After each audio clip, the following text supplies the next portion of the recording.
later game, we talk about the basic of game theory. This is actually a graduate course, mathematics, but we kind of give you the basics of how computer solve those games. For example, you see chess on the screen. How the computer program write a chess program to compete. Okay, that's based on the game theory.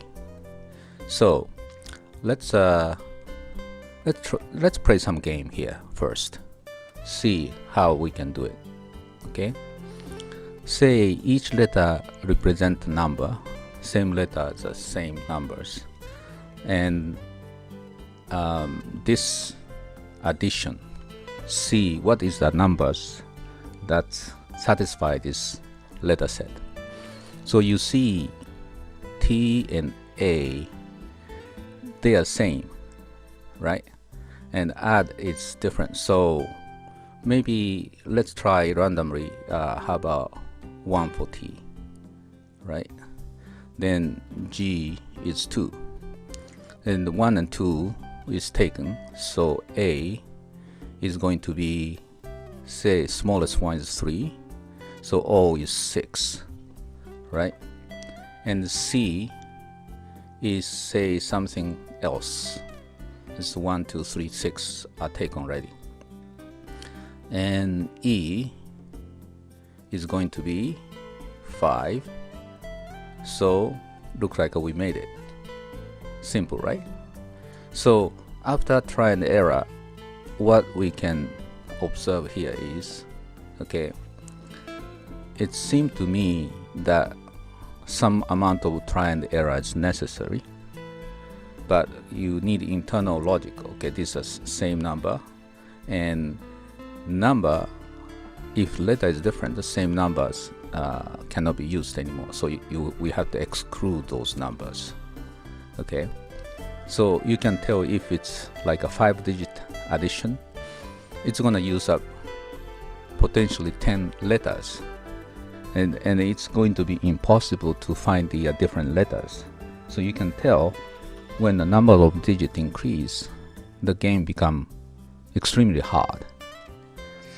So the long addition, like a 5-letter addition, it's going to include many repeated letters. Then actually it makes it easier because it's give you more hint. Okay, that's the first observation. The second is there seem to be more than one solution. I haven't tried, but it's possible that there are more than one solution here, because we just try 1, 3 and it's worked. If we try different number, it may work too. So game theory, there's no guarantee you can win, right? And also there's no guarantee there's no guarantee you have a solution. Sometimes you don't have a solution. The guarantee you have a multiple way to win, right? Playing chess, there's not only one way, there are many different ways to win.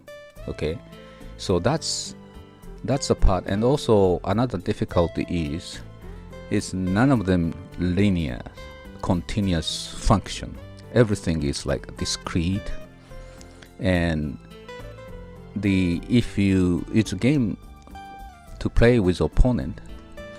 You may read next 3 steps, but it could be a trap step after 3 steps.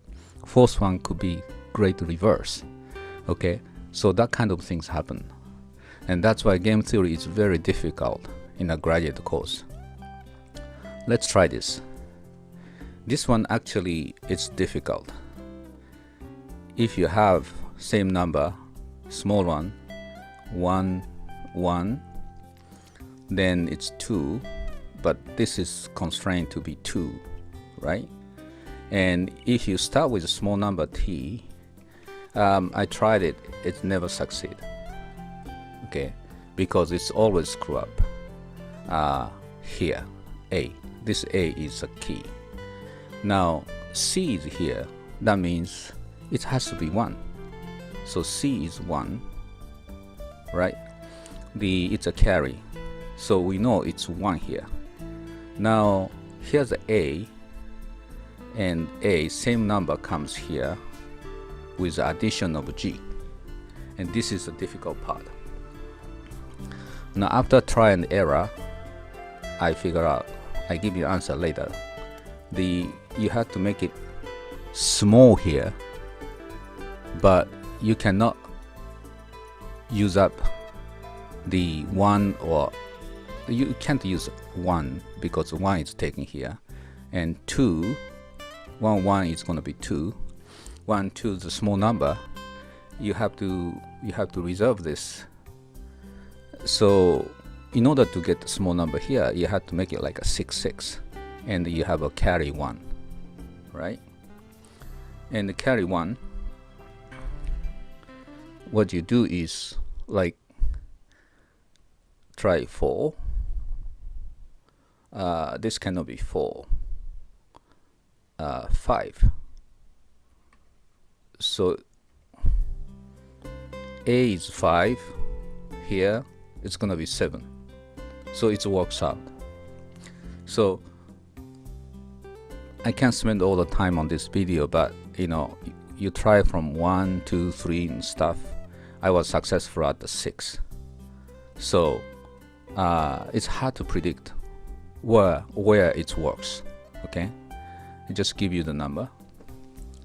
So what happened in the game theory is, first you have to develop the strategy for each game rule, and the game rule is something like, for this example, C is already 1, and the A is constrained, T is the same, and the E is constrained. Those are rules. Every game has a slightly different rule. Okay, not like a chess. This kind of game has a different constraint for every one of them. So there's no generalized strategy. You have to develop strategy for each game. And also, even playing a chess, depending on who you play with, you have to develop a different strategy, right? You can't use the same way strategy all the time. Then second important thing is need an evaluation function. Each move you make, are you winning or losing by making that move? How do you evaluate that? That's the important things, right? For example, here's the example. This is simple evaluation method in a chess. Each piece has a value, right? And you kind of search 3 possible moves together with 3 possible moves the opponent makes, and count the value loss and the gain, and numeric evaluation. You need that. You can't just say, oh, that's a good move. Oh no, don't make such a dumb move. You need to have a numeric evaluation. Okay, so you have to figure out how to evaluate whether the move is good or not. So that's the evaluation function. And you have to also give just even this single move, you have to give a score for some strategic value. For example, you occupy certain area. Okay, I'm going to occupy the mid area, for example, if that's the strategy, and you successfully achieve, you have to give a score for strategy. Okay, so you make a move to make it occupy in the middle area, kind of things. Or no, it's not a good strategy. We should occupy the corner area.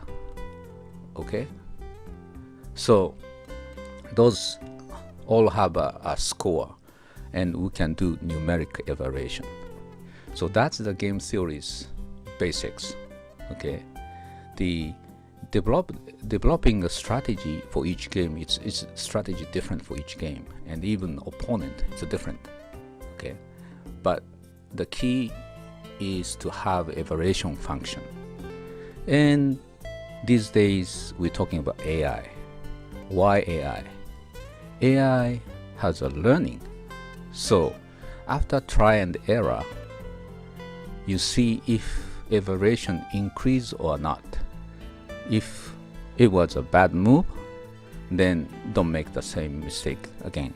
If it was a good move, try to promote it. So evaluation function is modified based on experience. That's the AI function. Okay, so AI learn how to play. Well, when you learn how to play chess, it's the same thing human does. So that's what the game theory is basic. The computer program has to do it. Okay, with all this basic stuff, how can you solve this?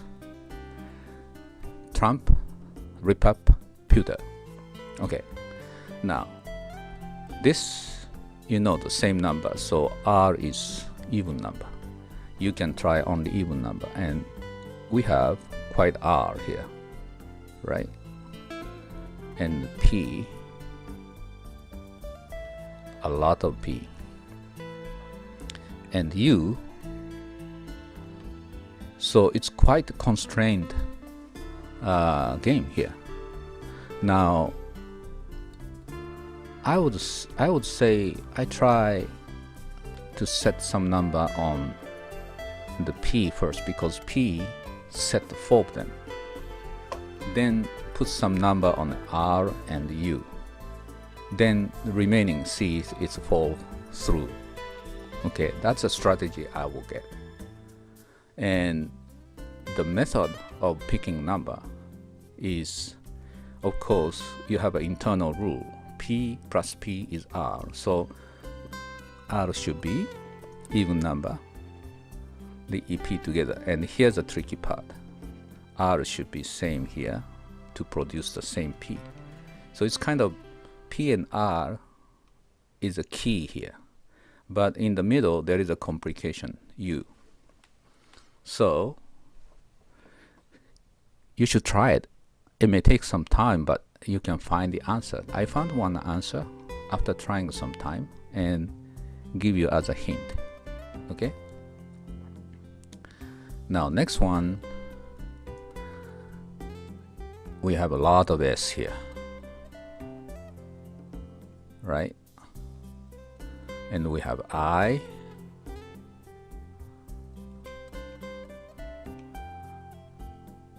and commingling R. Okay, so that's gonna be the key. Well, we have a T, but this T, we have relatively freedom, because whatever T required here can be here usually, because only constraint here is there's no carry. Okay, so this is another challenging case. You should try it. I would say set the number on S first. If it doesn't work, increment number, see if it works. Meanwhile, you try several R and T numbers. Of course, I too. So there are multi-variable.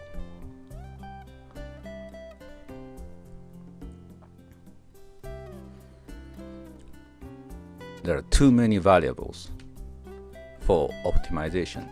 Oh yeah, I forgot to mention, there's a theory called optimization. Optimization means to find, say, the maximum location of the function. Okay, and we have well-established theory for multi-variable optimization, but that's only for